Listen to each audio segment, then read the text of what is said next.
النهاردة هنعمل أكلة كل الإسكندرانية بيعملوها جنب السمك المشوي. الحقيقة أنا بحبها جدا وباكلها، بس جنبها بعمل يعني بناكلها لوحدها، بنعمل جنبها سلطة، بنعمل جنبها مسقعة، فلفل مقلي. لكن جنب السمك المشوي لا بصراحة. بس جربتها النهاردة، اديكوا عرفتوها. هي الكشري الأصفر.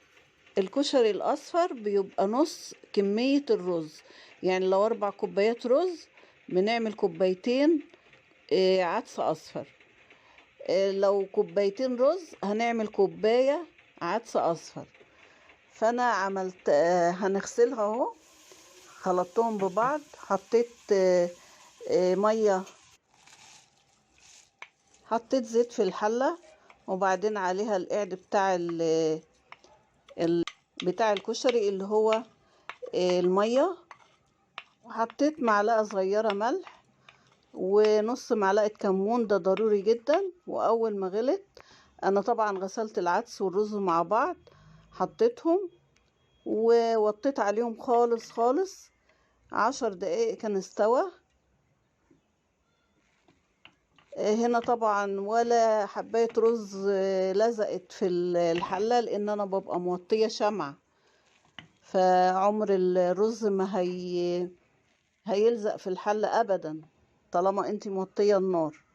وبعدين ما تزوديش عن 10 دقايق. بكده الكشري استوى.